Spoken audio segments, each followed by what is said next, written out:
Imagine कीजिए, आप एक बड़े हॉल में खड़े हैं। चारों तरफ लोग बैठे हैं और सबकी नजरें सिर्फ आप पर टिकी हुई हैं।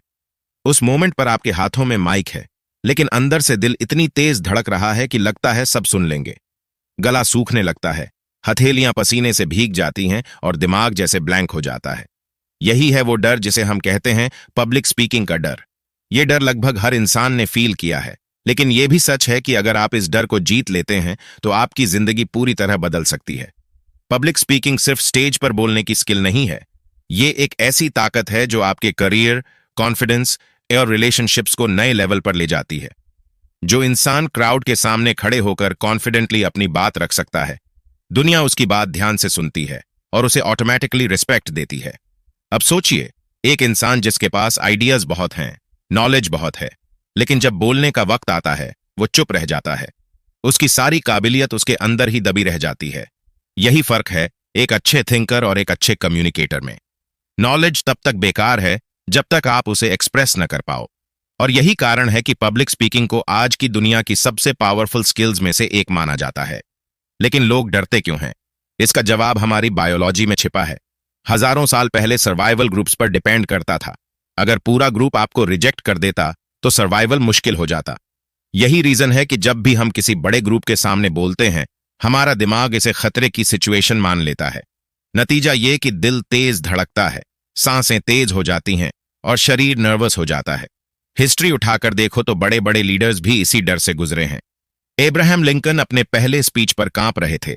महात्मा गांधी इतने शाय थे कि कोर्ट रूम में बोल भी नहीं पाते थे। और वॉरेन बफेट ने खुद माना कि पब्लिक स्पीकिंग उनका सबसे बड़ा डर था। लेकिन उन्होंने प्रैक्टिस की, सीखा और वही डर उनकी सबसे बड़ी ताकत बन गया। इससे एक लेसन साफ मिलता है, अगर आपको स्टेज पर बोलने से डर लगता है तो आप अकेले नहीं हो। फर्क सिर्फ इतना है कि कुछ लोग उस डर से भागते हैं और कुछ लोग उसे फेस करके जीतते हैं। सवाल यह है कि आप किस तरफ खड़े होना चाहते हो। अब इमेजिन कीजिए कि आप स्टेज पर खड़े हैं और पूरी तरह कॉन्फिडेंट हैं। आपकी आवाज क्लियर है, जेस्चर्स नेचुरल हैं, लोग आपकी हर बात ध्यान से सुन रहे हैं। उस मोमेंट पर आपको रियलाइज होगा कि पब्लिक स्पीकिंग सिर्फ ई के स्किल नहीं, बल्कि ई के सुपर पावर है। और सबसे जरूरी बात, पब्लिक स्पीकिंग कोई जन्मजात टैलेंट नहीं है। कोई पैदा होते ही परफेक्ट स्पीकर नहीं होता।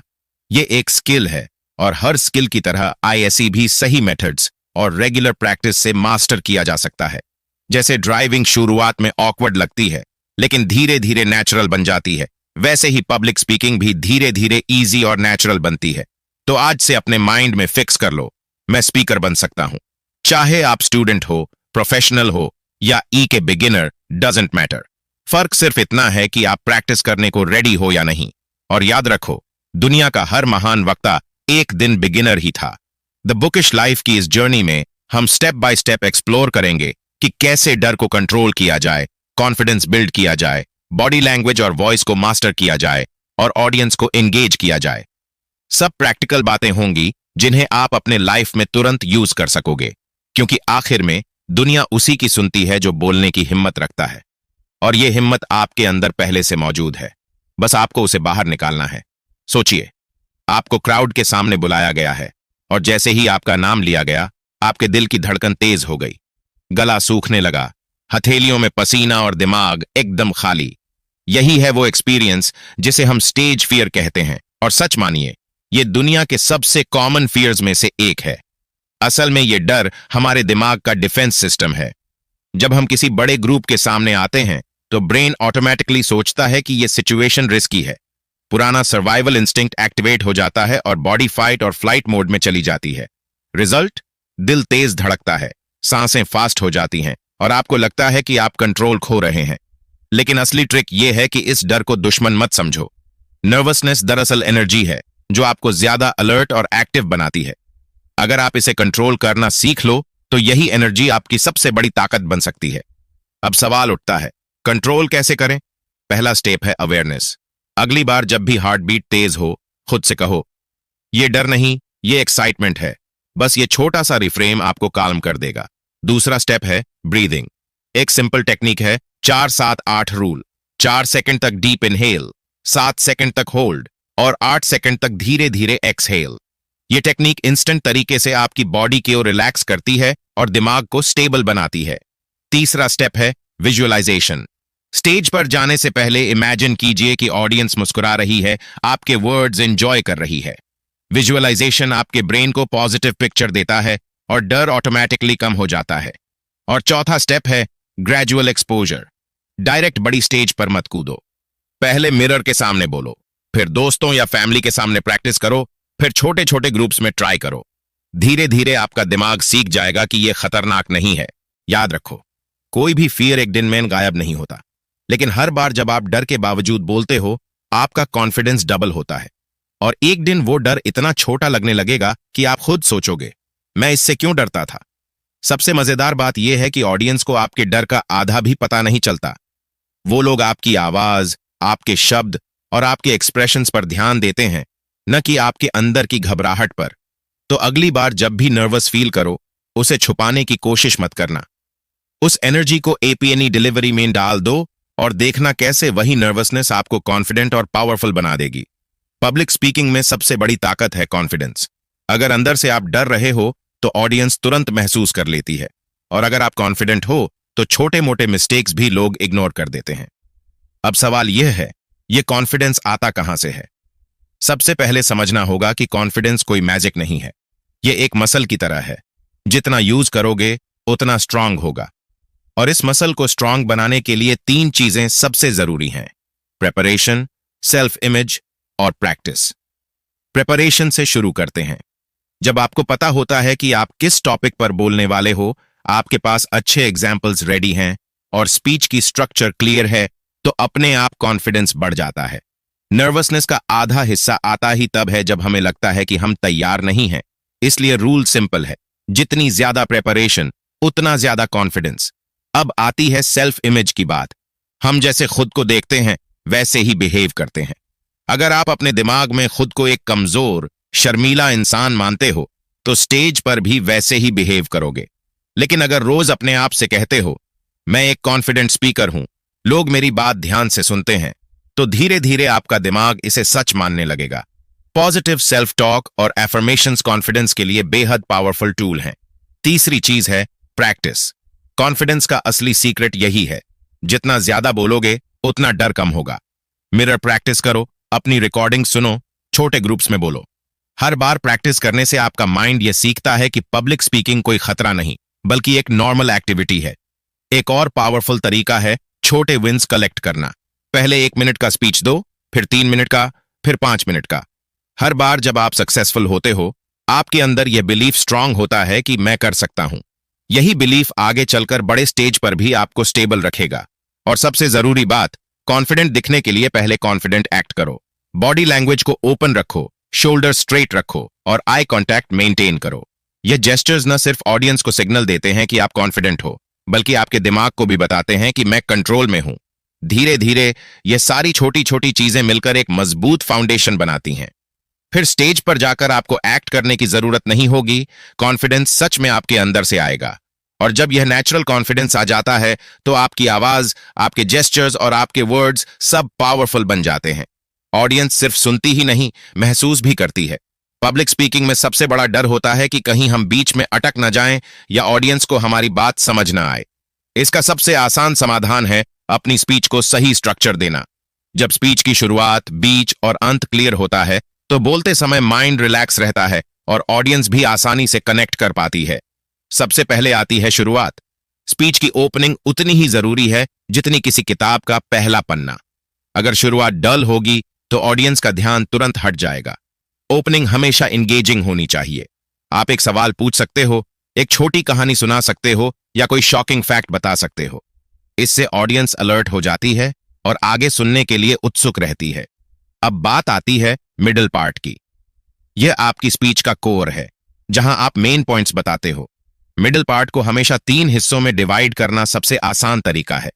ह्यूमन माइंड 3 चीजों को आसानी से याद रखता है। तो आप अपने टॉपिक को 3 क्लियर पॉइंट्स में बांट दो और हर पॉइंट के साथ एक छोटा एग्जाम्पल या स्टोरी जोड़ दो। इससे आपकी बात सिर्फ जानकारी नहीं, बल्कि एक्सपीरियंस बन जाती है, जो ऑडियंस के दिमाग में लंबे समय तक रहती है। स्पीच स्ट्रक्चर में एक और जरूरी एलिमेंट है ट्रांजिशंस। जब आप एक पॉइंट से दूसरे पॉइंट पर जाते हो, तो स्मूथली मूव करना जरूरी है। वरना ऑडियंस कंफ्यूज हो सकती है। सिंपल फ्रेजेस जैसे अब दूसरी महत्वपूर्ण बात यह है या इससे हमें अगला लेसन मिलता है ट्रांजिशंस को स्मूथ बनाते हैं। अब आती है कंक्लूजन की बारी। स्पीच का अंत हमेशा इंपैक्टफुल होना चाहिए। ऑडियंस को याद वही पार्ट रहता है जो आखिर में सुना गया हो। इसीलिए कंक्लूजन में आप या तो मेन पॉइंट्स को दोहराओ या एक पावरफुल मैसेज देकर जाओ। एंडिंग को हमेशा मोटिवेशनल या थॉट प्रोवोकिंग बनाओ ताकि ऑडियंस आपके जाने के बाद भी आपकी बातों पर सोचती रहे। स्पीच को स्ट्रक्चर करने के लिए एक और प्रैक्टिकल तरीका है आउटलाइन बनाना। स्पीच देने से पहले मेन हेडिंग्स और सब पॉइंट्स एक कागज पर लिख लो।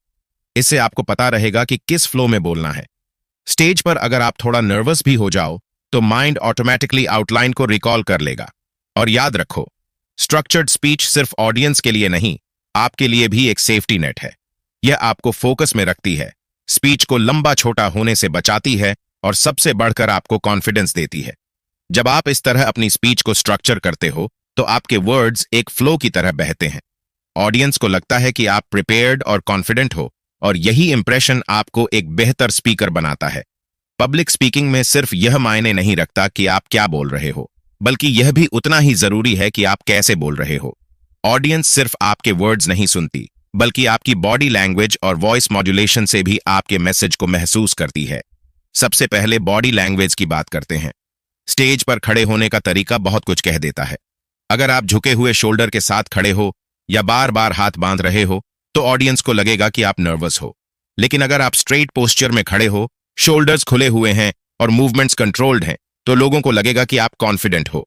जेस्चर्स भी बहुत पावरफुल टूल हैं। जब आप किसी पॉइंट को एम्फसाइज करना चाहते हो तो हाथों की हल्की मूवमेंट से उसे सपोर्ट करो। लेकिन ध्यान रहे, जेस्चर्स नेचुरल लगने चाहिए, ओवर एक्टिंग नहीं। ऑडियंस ऑथेंटिसिटी पसंद करती है, ड्रामा नहीं। अब आती है आई कांटेक्ट की बात। यह सबसे डायरेक्ट तरीका है ऑडियंस से जुड़ने का। स्टेज पर खड़े होकर सिर्फ ऊपर नीचे देखना या नोट्स पर ध्यान देना ऑडियंस को डिस्कनेक्ट कर देता है। लेकिन जब आप हर कुछ सेकंड में अलग अलग लोगों की आंखों में देखते हो तो उन्हें लगता है कि आप उनसे पर्सनली बात कर रहे हो। अब वॉइस मॉड्यूलेशन पर आते हैं। एक मोनोटोन वॉइस ऑडियंस को बोर्ड कर देती है। अगर पूरी स्पीच एक ही पिच और स्पीड में होगी तो लोग इंटरेस्ट खो देंगे। वॉइस मॉड्यूलेशन का मतलब है कभी तेज बोलना, कभी धीमा, कभी हाई पिच, कभी लो पिच। यह बदलाव स्पीच को जीवंत बना देता है। साइलेंस भी एक पावरफुल टूल है। जब आप किसी इंपॉर्टेंट बात के बाद 2 सेकंड रुकते हो तो ऑडियंस के पास उस पॉइंट को अब्सॉर्ब करने का समय मिलता है। यह पॉज आपकी बात को और ज्यादा इंपैक्टफुल बना देता है। स्पीड पर भी ध्यान देना जरूरी है। बहुत तेज बोलोगे तो ऑडियंस समझ नहीं पाएगी, बहुत धीरे बोलोगे तो लोग बोर हो जाएंगे। परफेक्ट बैलेंस वही है जहां आपकी स्पीड नेचुरल लगे और हर शब्द साफ साफ सुनाई दे। एक और जरूरी बात, अपनी वॉइस को एनर्जी दो। अगर आपकी एनर्जी लो है तो ऑडियंस भी डल फील करेगी, लेकिन अगर आपकी वॉइस में एंथुजियाज्म है तो ऑडियंस भी ऑटोमेटिकली एक्साइट हो जाएगी। बॉडी लैंग्वेज और वॉइस मॉड्यूलेशन मिलकर आपकी स्पीच को 3 गुना प्रभावशाली बना देते हैं। ऑडियंस सिर्फ सुनती ही नहीं, महसूस करती है। और यही महसूस करना पब्लिक स्पीकिंग की असली ताकत है। पब्लिक स्पीकिंग का सबसे बड़ा मकसद सिर्फ बोलना नहीं है, बल्कि ऑडियंस को अपने साथ जोड़ना है। अगर ऑडियंस आपकी बातों से जुड़ गई तो स्पीच यादगार बन जाती है। लेकिन अगर कनेक्शन नहीं बना तो चाहे आप कितनी भी अच्छी बातें बोलो, असर बहुत कम होगा। ऑडियंस को एंगेज करने का पहला तरीका है सवाल पूछना। जब आप बीच बीच में सिंपल क्वेश्चंस डालते हो, जैसे क्या आपके साथ भी ऐसा हुआ है, या जरा सोचिए अगर यह आपकी जिंदगी में होता तो आप क्या करते, तो ऑडियंस मेंटली आपके साथ जुड़ने लगती है। सवाल उन्हें पैसिव लिसनर से एक्टिव थिंकर बना देता है। दूसरा तरीका है स्टोरीज का यूज। इंसान फैक्ट्स भूल सकता है, लेकिन स्टोरीज हमेशा याद रहती हैं। जब आप किसी कॉन्सेप्ट को समझाने के लिए छोटी रिलेटेबल स्टोरीज सुनाते हो तो ऑडियंस उस कहानी में खुद को देखने लगती है और यही कनेक्शन स्पीच को जिंदा कर देता है। ह्यूमर भी एक पावरफुल तरीका है। हल्की फुल्की हंसी ऑडियंस को रिलैक्स कर देती है और एनवायरनमेंट फ्रेंडली बना देती है। लेकिन ध्यान रहे, ह्यूमर हमेशा नेचुरल और रिस्पेक्टफुल होना चाहिए। ज्यादा कोशिश की गई जोक्स उल्टा असर डाल सकते हैं। एंगेजमेंट का चौथा तरीका है एग्जाम्पल्स और एनालॉजीज। जब आप किसी कॉम्प्लेक्स आइडिया को सिंपल एग्जाम्पल से समझाते हो, ऑडियंस तुरंत कनेक्ट करती है। एग्जाम्पल ऐसा होना चाहिए जो उनकी डेली लाइफ से जुड़ा हो। इससे उन्हें लगता है कि आपकी बात प्रैक्टिकल और यूजफुल है। एक और जरूरी तरीका है बॉडी इन्वॉल्वमेंट। ऑडियंस से कहो कि हाथ उठाएं कोई छोटा सा एक्टिविटी करें या अपने पड़ोस में बैठे व्यक्ति से कुछ डिस्कस करें। ये छोटे छोटे एक्टिविटीज बोर्डम को तोड़ते हैं और एनर्जी बढ़ाते हैं। वॉइस और बॉडी लैंग्वेज का सही इस्तेमाल भी एंगेजमेंट को बढ़ाता है। अगर आपकी आवाज मोनोटोनस है तो लोग डिस्कनेक्ट हो जाते हैं, लेकिन जब आप एक्साइटमेंट के साथ बोलते हो तो ऑडियंस को लगता है कि आप जेन्युइनली अपनी बात शेयर करना चाहते हो। सबसे बड़ी चीज है ऑथेंटिसिटी। ऑडियंस फेक एनर्जी को पहचान लेती है। अगर आप दिल से बोल रहे हो तो एंगेजमेंट अपने आप आ जाएगा। लोग सिर्फ वर्ड्स नहीं सुनते, आपकी सिंसेरिटी भी महसूस करते हैं। जब ऑडियंस एंगेज होती है तो स्पीच सिर्फ लेक्चर नहीं रहती, बल्कि एक बातचीत बन जाती है, और यही बातचीत उन्हें लंबे समय तक याद रहती है। पब्लिक स्पीकिंग में सबसे कॉमन प्रॉब्लम है स्टेज फियर। ऑडियंस के सामने खड़े होते ही दिल तेज धड़कने लगता है, हाथ कांपने लगते हैं और दिमाग खाली सा महसूस होता है। यह डर ऑलमोस्ट हर इंसान को होता है, यहां तक कि बड़े बड़े प्रोफेशनल स्पीकर्स को भी। फर्क बस इतना है कि उन्होंने इस डर को मैनेज करना सीख लिया है। स्टेज फियर को समझना जरूरी है। जब आप स्टेज पर जाते हो तो आपका ब्रेन उसे खतरे की तरह लेता है। बॉडी एड्रेनलिन रिलीज करती है, जिससे हार्ट बीट तेज होती है और पाल्म्स पसीजने लगते हैं। यह एक्चुअली बॉडी की नेचुरल रिएक्शन है। इसका मतलब यह नहीं कि आप वीक हो, बल्कि इसका मतलब है कि आपका शरीर आपको एक्स्ट्रा एनर्जी दे रहा है। इस एनर्जी को कंट्रोल करने का सबसे आसान तरीका है ब्रीदिंग। स्पीच से पहले गहरी सांसें लो। 4 सेकंड इनहेल करो, 4 सेकंड होल्ड करो और 4 सेकंड एक्सहेल करो। यह सिंपल टेक्निक आपके नर्वस सिस्टम को काम करती है और बॉडी को स्टेबल बनाती है। विजुअलाइजेशन भी बहुत पावरफुल है। स्टेज पर जाने से पहले इमेजिन करो कि ऑडियंस आपको सुन रही है, सर हिला रही है और क्लैप कर रही है। जब दिमाग पॉजिटिव सीन विजुअलाइज करता है तो बॉडी भी उसी एनर्जी में परफॉर्म करने लगती है। छोटे स्टेप्स लेना भी जरूरी है। डायरेक्ट बड़े स्टेज पर जंप करने से डर और बढ़ सकता है। पहले छोटे ग्रुप्स में बोलो, फिर क्लासरूम्स में, फिर धीरे धीरे बड़े हॉल्स में। हर बार जब आप एक स्मॉल विन अचीव करते हो, आपका ब्रेन यह सीखता है कि पब्लिक स्पीकिंग कोई खतरा नहीं है। प्रिपरेशन भी स्टेज फियर को कम करने का बड़ा फैक्टर है। जब आपको अपने कंटेंट पर पूरा भरोसा होता है तो नर्वसनेस अपने आप कम हो जाती है। नोट्स और आउटलाइन तैयार रखो ताकि माइंड को सेफ्टी नेट मिले। एक और ट्रिक है नर्वस एनर्जी को एक्साइटमेंट में बदलना। जब दिल तेज धड़क रहा हो तो खुद से कहो, मैं डर नहीं रहा, मैं एक्साइटेड हूं। यह छोटी सी मेंटल शिफ्ट पूरी बॉडी लैंग्वेज बदल देती है। ऑडियंस भी आपके अंदर की एनर्जी को एंथुजियाज्म की तरह फील करती है। याद रखो, स्टेज फियर कभी पूरी तरह खत्म नहीं होता।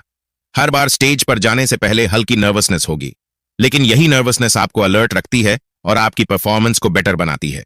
फर्क बस इतना है कि इसे कंट्रोल करना सीख लो, इसे रोकना नहीं।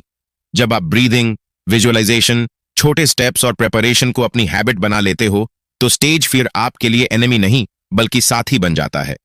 और यही मोमेंट से आपकी पब्लिक स्पीकिंग स्किल्स असली मीनिंग में ग्रो करती हैं। पब्लिक स्पीकिंग में कॉन्फिडेंस और डिलीवरी जितने जरूरी हैं, उतना ही जरूरी है आपका कंटेंट। अगर कंटेंट वीक है तो चाहे आप कितनी भी अच्छी बॉडी लैंग्वेज और वॉइस मॉड्यूलेशन यूज कर लो, ऑडियंस कनेक्ट नहीं करेगी। लेकिन अगर कंटेंट सॉलिड है तो ऑडियंस शुरू से अंत तक आपकी बातों में डूबी रहेगी। कंटेंट को मास्टर करने का पहला स्टेप है रिसर्च। जिस टॉपिक पर आप बोलने जा रहे हो उसके बारे में गहराई से स्टडी करो। बुक्स, आर्टिकल्स, वीडियोज और रियल लाइफ एग्जाम्पल्स से इंफॉर्मेशन कलेक्ट करो। जब आपके पास स्ट्रांग नॉलेज बेस होता है तो स्पीच ऑटोमेटिकली रिच हो जाती है। ऑडियंस को लगता है कि आप सब्जेक्ट को सच में समझते हो। रिसर्च के बाद आता है नोट्स बनाना। जो भी इंपॉर्टेंट पॉइंट्स मिले उन्हें छोटे छोटे नोट्स में लिखो। ये नोट्स आपकी रॉ मटेरियल की तरह हैं। बाद में इन्हीं को स्ट्रक्चर करके आप स्पीच बना सकते हो।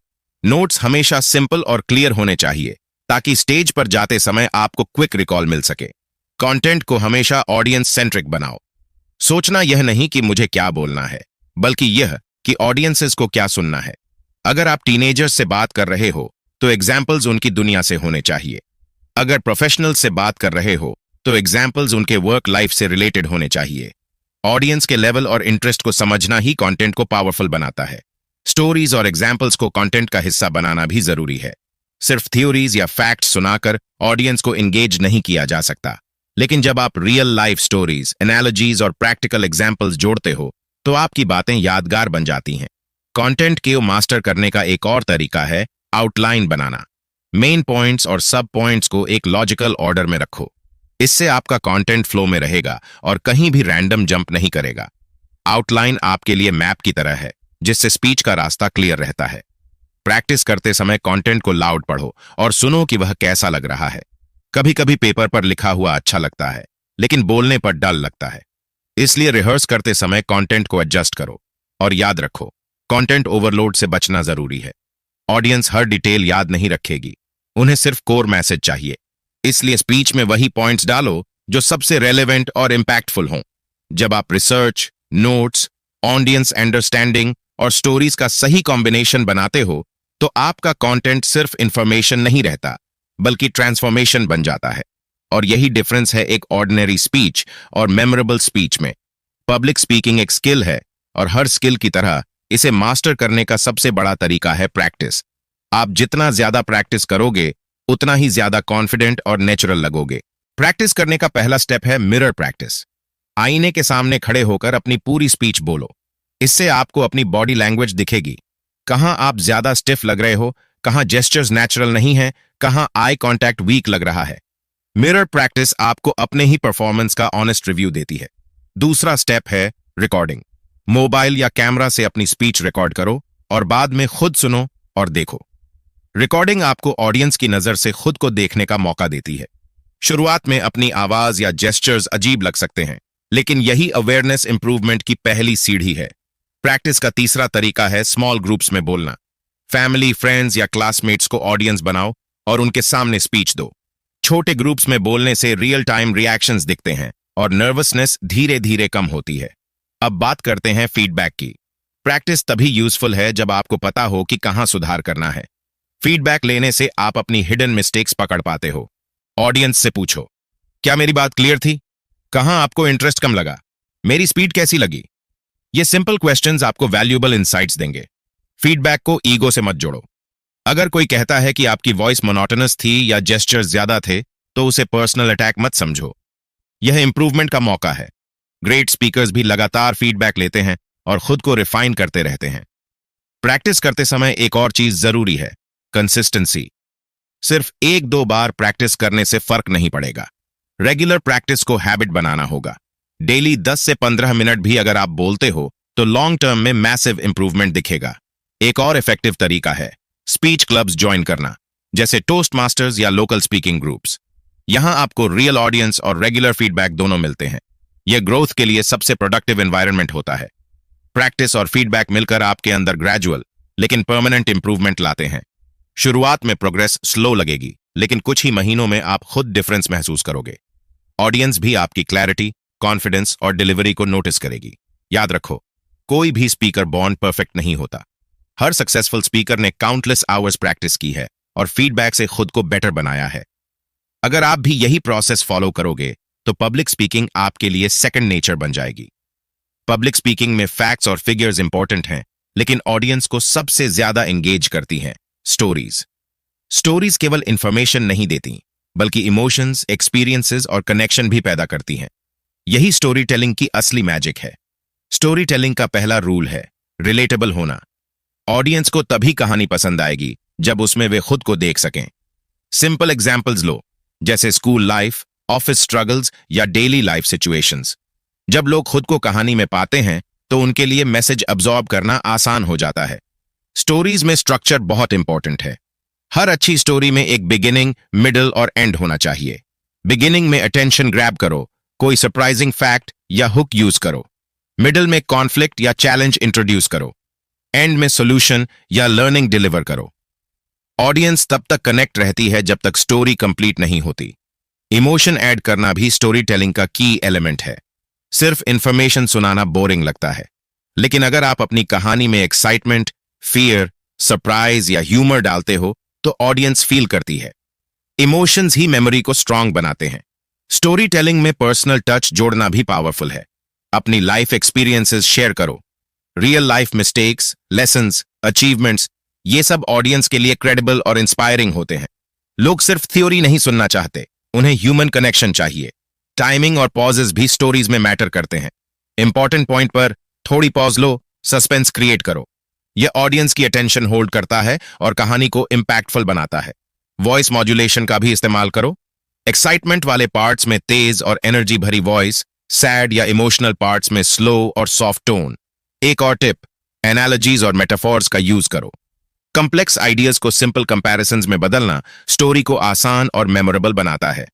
एग्जाम्पल, लीडरशिप को ट्री के रूट से कंपेयर करना इंस्टेंटली समझ आने वाला और इंपैक्टफुल तरीका है। स्टोरीज प्रैक्टिस करने से स्पीच नेचुरल और स्मूथ बनती है। जितनी अच्छी स्टोरी टेलिंग होगी उतना ही ऑडियंस एंगेज्ड रहेगी। फैक्ट्स याद रहेंगे लेकिन स्टोरी फील होगी। यही कारण है कि ग्रेट स्पीकर्स अपनी स्पीच में स्टोरी टेलिंग को हमेशा सेंट्रल रखते हैं। स्टोरी टेलिंग सिर्फ एंटरटेन नहीं करती, ये आपके मैसेज को लॉन्ग लास्टिंग बनाती है और यही स्किल आपको एक्सेप्शनल स्पीकर बनाती है। पब्लिक स्पीकिंग का एक चैलेंजिंग पार्ट है ऑडियंस के सवालों का जवाब देना। अक्सर लोग सोचते हैं कि सवाल आएंगे तो पैनिक हो जाएगा, लेकिन अगर सही तरीके से प्रिपेयर कर लिया जाए तो Q&A आपके लिए कॉन्फिडेंस बूस्ट करने वाला मौका बन जाता है। सबसे पहले यह समझना जरूरी है कि ऑडियंस सवाल इसलिए पूछती है क्योंकि वे एंगेज हैं और समझना चाहते हैं। यह अटैक नहीं है बल्कि इंटरैक्शन का हिस्सा है। माइंडसेट पॉजिटिव रखें। सवाल आपके परफॉर्मेंस को टेस्ट नहीं करते बल्कि एनहांस करते हैं। Q&A हैंडल करने का पहला प्रैक्टिकल तरीका है क्वेश्चन सुनकर पॉज करना। तुरंत जवाब देने की जरूरत नहीं है। 2-3 सेकंड सोचो, सवाल को रिपीट करके क्लैरिफाई करो। इससे ऑडियंस को लगेगा कि आप ध्यान से सुन रहे हो और आपका जवाब थॉटफुल होगा। अगर किसी सवाल का जवाब नहीं पता तो ऑनेस्टी बेस्ट पॉलिसी है। स्ट्रेट फॉरवर्ड बोलो, यह बहुत इंटरेस्टिंग सवाल है, मुझे इस टॉपिक पर और रिसर्च करनी होगी, मैं बाद में आपसे शेयर करूंगा। यह अप्रोच आपकी क्रेडिबिलिटी को बढ़ाता है और ऑडियंस अप्रिशिएट करती है। Q&A में क्लैरिटी और कंसाइसनेस बहुत इंपॉर्टेंट है। लॉन्ग विंडेड आंसर्स ऑडियंस को बोर कर सकते हैं। शॉर्ट, क्लियर और स्ट्रक्चर्ड आंसर्स देने की प्रैक्टिस करो। पॉइंट वाइज जवाब देना भी अच्छा तरीका है। इससे आपका आंसर ऑर्गेनाइज्ड और इजी टू फॉलो लगेगा। बॉडी लैंग्वेज और वॉइस का यूज यहां भी जरूरी है। आई कांटेक्ट बनाकर सवाल पूछने वाले से जुड़ो। काल्म और स्टेडी वॉइस में बोलो। नर्वस या फास्ट स्पीच ऑडियंस को अनकंफर्टेबल कर सकती है। पॉजेस का यूज करो ताकि ऑडियंस हर वर्ड समझ सके। Advance tip, anticipating common questions. अपने टॉपिक के हिसाब से कॉमन क्वेश्चंस की लिस्ट बनाओ और उनके जवाब प्रैक्टिस करो। इससे स्टेज पर नर्वसनेस कम होती है और कॉन्फिडेंस बढ़ता है। ऑडियंस को इन्वॉल्व रखना भी Q&A में इंपॉर्टेंट है। कभी कभी काउंटर क्वेश्चन पूछो या क्लैरिफिकेशन मांगो। इससे इंटरैक्शन बढ़ती है और कॉन्वर्सेशन नेचुरल लगती है। रेगुलर प्रैक्टिस के साथ Q&A हैंडलिंग स्किल मास्टर होती है। जितनी अच्छी तरह से आप क्वेश्चंस हैंडल करोगे उतना ही ऑडियंस इंप्रेस्ड होगी। यह स्किल आपको सिर्फ पब्लिक स्पीकिंग में नहीं बल्कि प्रोफेशनल मीटिंग्स और डिस्कशंस में भी एज देती है। पब्लिक स्पीकिंग एक ऐसी स्किल है जिसे लगातार प्रैक्टिस और इंप्रूवमेंट की जरूरत होती है। शॉर्ट टर्म सक्सेस अच्छी फीलिंग देता है, लेकिन रियल मास्टरी तभी आती है जब इसे लॉन्ग टर्म हैबिट बना लिया जाए। सबसे पहले यह माइंडसेट अडॉप्ट करना जरूरी है कि पब्लिक स्पीकिंग कोई वन टाइम टास्क नहीं है। हर स्टेज, हर ऑडियंस और हर स्पीच आपको कुछ नया सिखाती है। कंटिन्यूअस लर्निंग एटीट्यूड ही लॉन्ग टर्म ग्रोथ का आधार है। रेगुलर प्रैक्टिस बनाना सबसे इफेक्टिव तरीका है। डेली 10 से 15 मिनट स्पीच प्रैक्टिस करो, मिरर में, रिकॉर्डिंग्स में या स्मॉल ग्रुप्स में। कंसिस्टेंसी धीरे धीरे स्किल्स को परमानेंट बनाती है। जब आप रेगुलर बेसिस पर प्रैक्टिस करते हो तो नर्वसनेस कम होती है, कॉन्फिडेंस बढ़ता है और डिलीवरी नेचुरल हो जाती है। लर्निंग फ्रॉम ग्रेट स्पीकर्स भी बहुत जरूरी है। फेमस स्पीचेस देखो, एनालाइज करो कि कैसे उन्होंने ऑडियंस एंगेज किया, वॉइस मॉड्यूलेशन और बॉडी लैंग्वेज का यूज किया। उनके टेक्निक्स को ऑब्जर्व करके अपने स्टाइल में इंटीग्रेट करना ग्रोथ को एक्सेलरेट करता है। फीडबैक को लाइफ लॉन्ग हैबिट बनाओ। हर स्पीच के बाद ऑडियंस, पीयर्स या मेंटर्स से फीडबैक लो। पॉजिटिव और कंस्ट्रक्टिव दोनों टाइप्स के फीडबैक को एक्सेप्ट करो। ईगो को साइड में रखकर सुधार पर फोकस करो। यही एटीट्यूड आपको कंटिन्यूअसली बेटर स्पीकर बनाता है। Advance tip, record long term progress. कुछ महीने में अपनी रिकॉर्डिंग्स फिर से सुनो। आप खुद इंप्रूवमेंट देखोगे और वीक एरियाज आइडेंटिफाई करोगे। यह सेल्फ असेसमेंट आपको मोटिवेटेड रखता है और स्किल्स रिफाइन करता है। नेटवर्किंग और स्पीकिंग अपॉर्चुनिटीज भी ग्रोथ के लिए इंपॉर्टेंट हैं। डिफरेंट इवेंट्स, वर्कशॉप्स और क्लब्स में बोलो। डाइवर्स ऑडियंसेस एक्सपीरियंस देती हैं और अडेप्टेबिलिटी बढ़ती है। जितना एक्सपोजर मिलेगा उतना कंफर्टेबल और वर्सेटाइल स्पीकर बनोगे। लॉन्ग टर्म ग्रोथ के लिए माइंडसेट भी क्रूशल है। मिस्टेक्स को लर्निंग अपॉर्चुनिटी मानो। हर फेल मोमेंट आपको इंप्रूव करने का चांस देता है। फियर और नर्वसनेस को स्टॉप करने की कोशिश मत करो, बल्कि उसे गाइड करो। जब आप कंटिन्यूअस प्रैक्टिस, फीडबैक, लर्निंग और एक्सपोजर को कंबाइन करते हो तो पब्लिक स्पीकिंग सिर्फ स्किल नहीं रहती, बल्कि आपकी पर्सनैलिटी का इंटीग्रल पार्ट बन जाती है। कॉन्फिडेंस, कम्युनिकेशन और लीडरशिप स्किल्स ऑटोमेटिक डेवलप होते हैं। लॉन्ग टर्म ग्रोथ का सीक्रेट यही है: कमिटमेंट, कंसिस्टेंसी और क्यूरियोसिटी। यह आपको शॉर्ट टर्म अप्लॉज से ज्यादा लॉन्ग टर्म रिस्पेक्ट और मास्टरी देता है। पब्लिक स्पीकिंग सीखना सिर्फ एक स्किल डेवलप करना नहीं है, बल्कि यह आपकी सोच, कॉन्फिडेंस और कम्युनिकेशन का हिस्सा बन जाता है। जो भी टिप्स, टेक्निक्स और स्ट्रैटेजीज हमने डिस्कस की, उन्हें डेली लाइफ में अप्लाई करना जरूरी है। रिमेंबर, हर स्पीकर कभी परफेक्ट नहीं होता, लेकिन consistent practice, feedback, audience understanding और पॉजिटिव माइंडसेट आपको कंटिन्यूअसली इंप्रूव कराते हैं। स्टेज पर नर्वसनेस आए, मिस्टेक्स हों या कुछ अनएक्सपेक्टेड सिचुएशन आए, इसे लर्निंग अपॉर्चुनिटी समझो। ऑडियंस को एंगेज करना, स्टोरीज शेयर करना, बॉडी लैंग्वेज और वॉइस मॉड्यूलेशन का सही यूज करना और कंटेंट को मास्टर करना, ये सारी बातें मिलकर आपको एक्सेप्शनल स्पीकर बनाती हैं। अपनी जर्नी को एंजॉय करो, मिस्टेक्स से मत डरें और हर चांस को ग्रोथ का मौका समझो। पब्लिक स्पीकिंग सिर्फ बोलने का नाम नहीं है, यह आपके कॉन्फिडेंस, पर्सनैलिटी और इन्फ्लुएंस का पावरफुल टूल है।